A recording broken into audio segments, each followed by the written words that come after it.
At ngayon, abangan na lang natin kung ano ang mangyayari sa mga susunod na 16 brackets.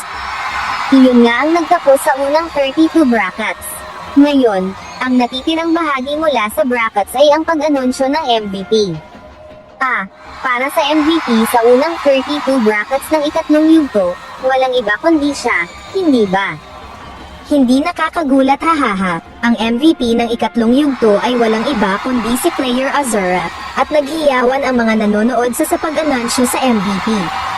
Matapos ang 10 minutong pahinga, ang susunod na 16 brackets, totoo ba iyon? Bigla itong natigilan sa pagsasalita, sa kadahilanan na magkaroon ng panayam kay MVP Player Azura. Pati ang mga manonood ay natahimik bigla na hindi sila makapaniwala na may mag-e-interview kay Ashura. Yun ba yung parehong taong ayaw magpakita ng mukha kaya't lagi siyang may suot na maskara? Na ayun na nga, nasa harap na si Ashura kasama si Karen Davila. Minabati ko ang lahat. Narito na ang player mula sa 32 brackets na nag-iwan ng pinakamalalim na impresyon sa atin, at narito si Player Azura. Kumusta? Hindi ko inakala na mag-a-accept ka ng panayam, sobrang sikat mo, at dahil sa YouTube, misteryoso ka kaya talagang nagulat ako. Maraming salamat ulit sa pagsang-ayon na magkaroon ng panayam. Tumawa na lang ang bida, na sinasabi na okay lang iyon. Ngunit sa isip niya, hindi naman ako makatanggi, wala naman akong napala sa pagsang-ayon. Napanood ko ng mabuti ang laban mo laban kay Player Ezel. Iyon ang iyong unang opisyal na laban-laban sa isang profesional, pwede mo bang ibahagi ang iyong mga iniisip tungkol dito? Tanong ni Karen. Tulad ng inaasahan, ang mga profesional ay nasa ibang antas, gumagawa sila ng matatapang na galaw sa mga lugar na kung ibang gumagamit ay malamang na maguluhan at magulat, ang bawat hakbang niya ay puno ng banta. Bagaman tila okay ka, sa totoo lang, mukhang napaka-intense ng laban. Tama nga, kaya't hindi ito madaling laban sa alinmang paraan, hindi ako sigurado kung paano ito sa paningin ng iba, pero ginagawa ko ang aking makakaya. At masayang-masaya si Karen sa pag-interview kay Ashura, na sinasabi na cool ito, kaya si Ashura ay nagpasalamat din ito. Nadagdag pa ni Karen, sana ay panatilihin mo ang ganyang pag-iisip sa buong torneo. Siyempre, sa kahit na sinong aking makalaban, plano kong gawin ang aking makakaya, sa tingin ko, iyon ang pagiging maunawain sa kapwa manlalaro. Ang iyong mga kakayahan ay isa sa pinakamahusay at ang iyong mga asal ay napakaganda upang maangkop dito. At tumawa na lang ang ating bida, huling tanong na lang, ano ang iyong opinyon sa komento kahapon tungkol kay Player Arc na itinuturing na pinakamahusay na manlalaro sa kasalukuyang panahon? Iniisip ng bida ang sasabihin nito, subalit bigla na lang itong nawala, pati mga tao ay nagtaka, at makikita natin na nakaupo na si Ashura sa sofa na nang lulomo sa ginawa niya kanina na sinasabi sa kanyang sarili hindi ka siguro baliw, at baka nagpapakatapang ka lang kanina. Ano man ang dahilan, handa na lang tayo para sa susunod na laban, hehe. Baka isipin nila na gumagamit ako ng Night Azura dahil sa isang panayam. Nagsimula na agad ang susunod na laban, at makikita natin sa laban na ito ay madali lang niyang napatumba ang kaharap nito. At wala namang masyadong kaganapan sa laban na ito dahil madali lang naman itong natapos. At nagmamadali na itong umalis dahil sa baka tanungin na naman siya sa panibagong interview. At magsisimula na ang pangatlong stage ng laban sa bracket 16 sa second match. At nagulat ang bida sa susunod na makikipaglaban. Ito pala si Player Arc laban kay Yun, hindi lang siya maganda. Ipinakita rin niya ng maayos ang kanyang mga kasanayan sa kanyang panalo laban kay Player Shoes sa 32 bracket, si Player Shoes ay mataas ang ranggo, at iniisip natin na mahirap siyang talunin. Pwede natin sabihing sobrang magaling lang talaga si Player Yun, di ba? At nasa gitna na ang dalawa, habang naghihiyawan ang mga tao sa magaganap na laban. Sa laban na ito, pareho nilang iniisip na kung manalo sila sa laban na ito, ay gusto nilang makaharap si Ashura. Dahil porsigido silang manalo para makaharap ang bida, kaya sabay silang umatake at sabay nagkasalubong ang kanilang mga sandata. At makikita natin na sa sobrang bilis nilang dalawa sa pagpapalitan ng kanilang mga atake, halos hindi na sila masundan ng mga mata. At ang mga manonood ay naghihiyawan na sinasabi na pantay lang ang kanilang laban. At binungos ni Yun ang bigat sa kanyang mga paa, para mabilis itong maka-atake patungo kay Arc. Subalit si Ark ay naglunsad din ito ng pag-atake at nasangga naman ito ni Yun ng kanyang espada. Hindi inaasahan ni Yun na matitilapon ang sibat ni Ark sa galang na pag-atake. Subalit napansin agad niya ito na parang may hindi tama. At napansin na niya na may knuckle si Ark sa kanyang kamay. At gumamit si Ark ng isang kasanayan ng Frozen Punch. At nang papalapit na ito kay Yun ay iniisip niya na masyadong malapit para iwasan at kahit harangin ko man, siguradong makakatanggap ako ng kahit na isang status abnormality.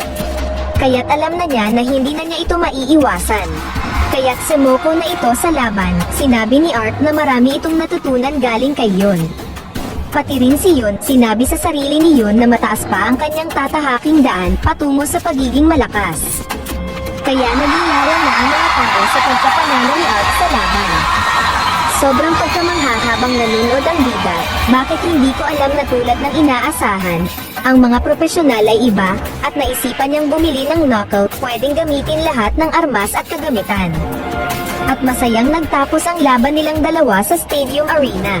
Ang player na lumaban kay Ark ay ang kapatid na babae ni Rin na si Yun, tama ba? Oo, parehong edad siya tulad mo. Yuna, medyo nagulat lang ako. Tama, kung totoo nga, si Rin ay kahanga-hanga, pero pati din naman ang kanyang kapatid.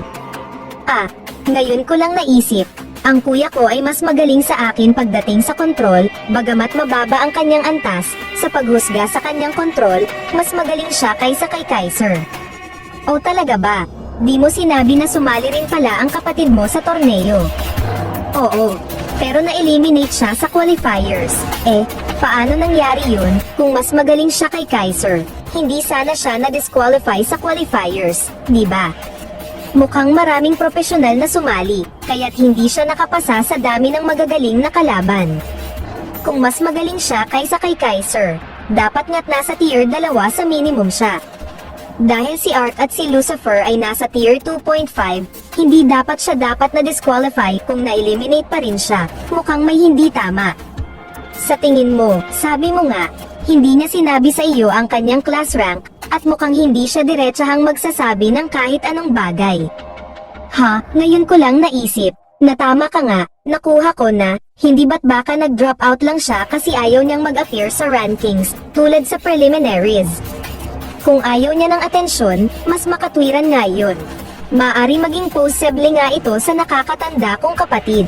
Hihihi, tila ito ang pinakamakatwiran. Pagkatapos ng 5 minuto, magsisimula na ang ika-4 na round ng torneo kaya't lahat ng mga manonood ay inaanyayahang umupo sa kanilang mga upuan.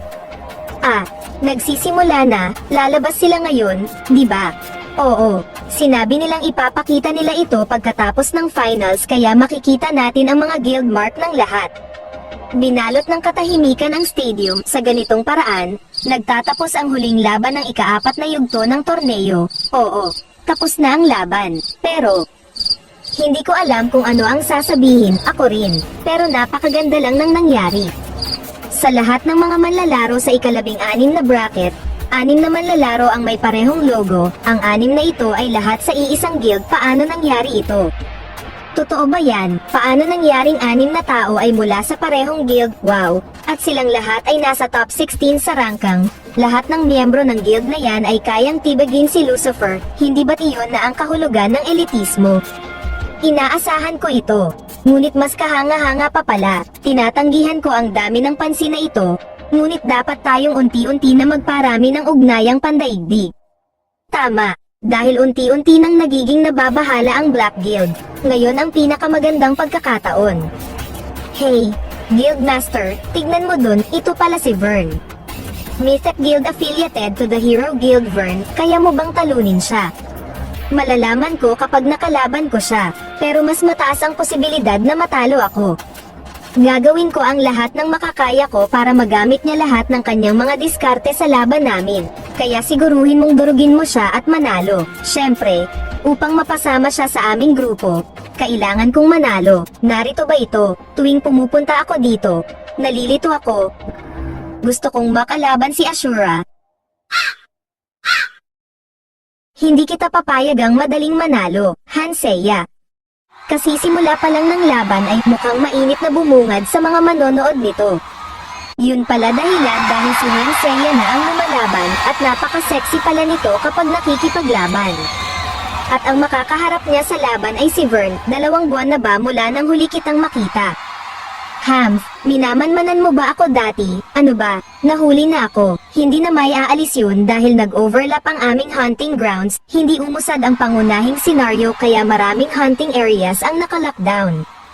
Mukhang nag-uusap ang dalawang manlalaro at hindi naglalaban kahit na nagsimula na ang laban, ang mga hunting areas para sa mga unofficial rankers ay nag-o-overlap, kaya madalas kayong magkita-kita.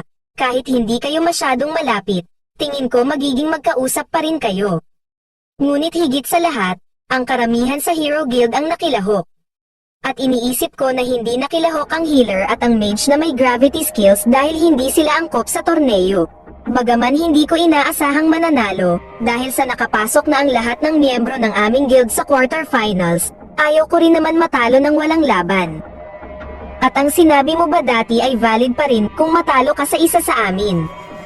Syempre valid pa rin yun, at naghahanda na ang dalawa sa laban, at sinabi ni Hansaya na mauna ka na. At nauna nang naglunsad si Vern ng pag-atake gamit ang kanyang malaking sandata. Ito na ang wakas para kay player Hansaya kung siya'y tamaan, hindi man lang siya umiwas. At madali lang niya napatalsik ang malaking sandata ni Vern gamit ng kanyang karit. Papaano nangyari ito? Gamit ang manipis na side, binalahura niya ang makapal na greatsword parang wala lang, pero hindi umuurong si player Vern. Sa kanyang lakas, binabago niya ang takbo ng greatsword pagkatapos madeplekta at umatake muli. Kaya't ito pala ang laban ng mga unofficial ranker. Sobrang kahanga-hanga kaya ba ni player Seiya na ulit na itong bawian? Si player Vern, hindi siya umatake ngayon kundi binago ang takbo ng kanyang sandata at ginamit itong panangga sa atake ni player Seiya. Bagamat na block ni player Vern ng malapitan, siya ay itinulak pabalik kahit nakitang-kita ko ito ng personal. Iyan ay isang sobrang lakas na parang hindi tao. Gumamit siya ng isang skill sa sandaling tumama ang kanyang karit sa aking espada, siya'y isang halimaw. Ngunit hindi ako pwedeng tumayo lang dito at walang gawin. Si player Vern ay nawala sa dilim, pinaikot-ikot lang ni Hansaya ang kanyang karit, kahit isang particles ng anino ay hindi man lang ito nakalapit sa kanya. Sa sandaling itinira ni player Hansaya ang karit sa gilid, lumitaw si player Vern, ngunit nasa loob na siya ng saklaw ng malaking espada. Ang lakas ni player Vern ay sapat para sirain ang buong lugar. At malaki ang pagsabog ng lakas pag-atake ni Vern. Subalit pagkawala ng uso, nagulat ito dahil wala doon si Hansaya, at ang karit lang niya ang andoon.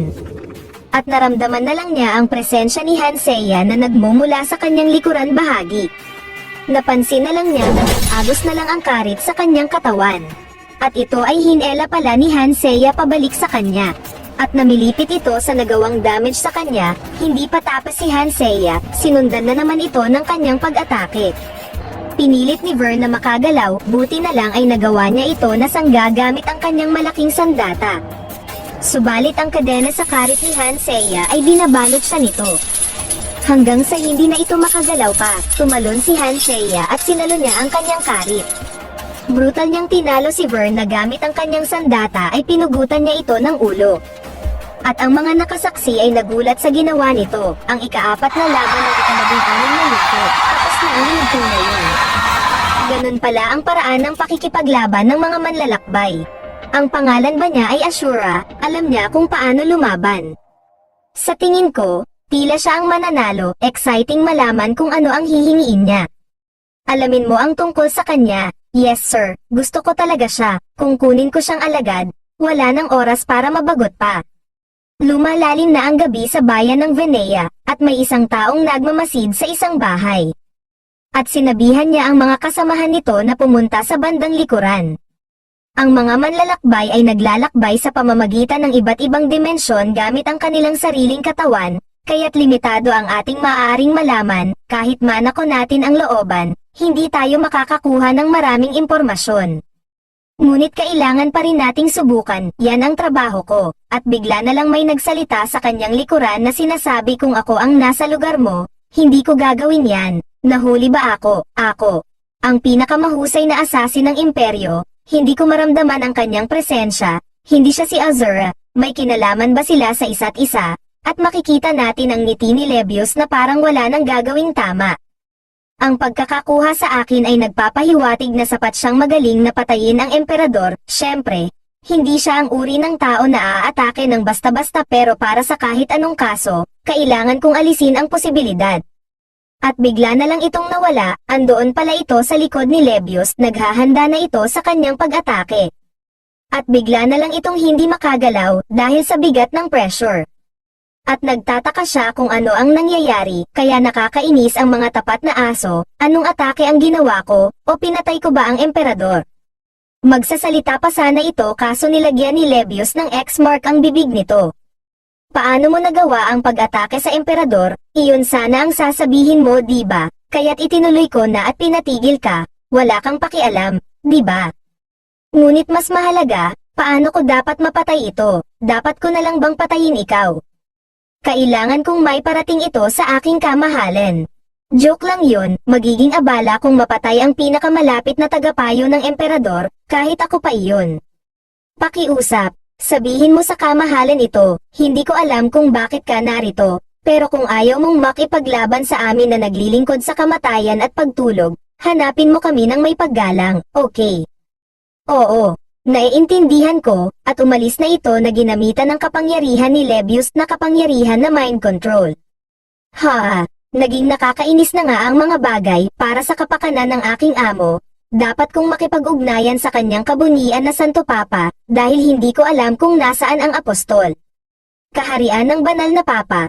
Ako si Lebius, hindi naman ito gaanong kahalaga, ngunit para bang nais ni Iron-Blooded Monarch na makipag-ugnayan sa amo ko. Ngunit walang gera, tiyak na hindi nag-communicate na pala sila dito gamit lang ang mahiwagang papel, sa pamamagitan nito ay para na rin silang nag-uusap. Aha, so sinasabi mo na tiyak na walang gera, diba? Sa halip ng gera, sisingit tayo at tatagain ang kanyang leeg. Kahibangan yan, kung magkaroon ng gera, kahit ang Apostle Order ay malaman na ipapadala ko ang ibang pari sa aking master. Ikaw ay tulad pa rin ng dati. Walang kwenta, ano bang dapat kong gawin? Nag-send na ako ng babala sa emperador, hehe. Obserbahan na lang muna natin ang reaksyon ng emperador. Anong plano mo kung gusto pa rin niya si amo? Papaano niya nagawa iyon? Bakit mo nga ba itinatanong yan sa akin? Syempre gera yan, kahit emperador, hindi ko papayagan yan. Sa ngayon, huwag ka munang gumawa ng anuman, pero kung ito ang nais ng amo, dapat mo nang alam na hindi tayo dapat gumawa ng anuman na padalos-dalos. Siyempre, gagalaw ang mundo ayon sa kagustuhan ng amo at magaganap ang tunay na pagtulog at kamatayan dito. Magaling, paglingkuran natin ng mabuti ang amo. Iyan ay inaasahan, kung may gumawa ng masama sa amo, alamin mong ang imperyong ito ay mawawala. Grabe itong loyalty ni Lebius guys, kakalabanin niya lahat para lang sa kanyang amo na si Yunsang. At nakarating na yung assassin ng hari sa kanya, at sinabi niya yung inutos ni Lebius nito. At nakinig lang ang hari sa pinaparating na mensahe ni Lebius. At bigla na lang ito tumawa ng malakas, sa sobrang lakas ng pagtawa ay nabasag ang base at salamin. At tila nagising na ang assassin sa control ni Lebius at hindi niya alam kung ano na ang nangyari. Nabigo ako sa aking misyon, patayin niyo na po ako. At hindi naman tumugon ang hari, dahil sa malalim nitong iniisip. Silang naglilingkod sa kamatayan at pagtulog, mukhang ang mga malulungkot na tao na laging naka-istambay sa Pantheon ay sa wakas ito ay kumikilos na. Sa mga panahon ng aking kadakilaan, may isang tao akong natalo noon, nalupig ako pagkatapos ng laban na nagtagal ng 10 araw. Ang apostol ng kamatayan at pagtulog, gusto ko ulit makipaglaban. Kaya't siya ay isang manlalakbay na kanilang pinoprotektahan, inaasahan nga ito mula kay Azura, nakakatuwa naman. Narito ka pa pala, maari ka nang umalis ngayon. Umalis ka na, yes your majesty, at may dinampot siya na parang parang malaking holen. Makipag-ugnayan ka sa Santo Papa ng Pantheon ng kamatayan at pagtulog, bakit biglaan, anong nangyari? Mayroon akong sasabihin. Kaumagahan sa Venea, maingay na naman si Lebius na tinawag ang kanyang master. Gaya ng dati si Yunsang ay nagulat na naman ito. Anong problema? Huwag kang masyadong lumapit, napangiti lang naman ito. Ang aliping ito ng iyong kadakilaan, si Lebios, ay gumawa ng isang mabuti. Anong ginawa mo? Tanong ng bida nito, kagabi. May ipinadala ang emperador mismo, kaya't iyon pala ang dahilan kung bakit ka narito. Kasalukuyan akong kasali sa torneo na itinaguyod ng emperador, bukas na ang final kaya't marahil ay dumating siya para tanungin kung ano ang nais kong hilingin kung mananalo ako, tama ba? Biglang natahimik at may pawis sa mukha si Lebios. Naiisip na niya na parang may nagawa na naman siyang hindi tama. Pinauwi ko siya at sinabi ko na wala ka dito, ha. May kakaibang nangyari. Hindi naman siguro siya gagawa ng kahibangan sa tao na ipinadala ng emperador, di ba? Kaya naman kung nais mong subaybayan ang mga susunod na matitinding bakbakan ay tumutok ka lamang sa ating kwento at i-open mo lang ang iyong notification bell at huwag mo na rin kalimutan na mag-like, comment pagkatapos mong mag-subscribe. やめてくださいよ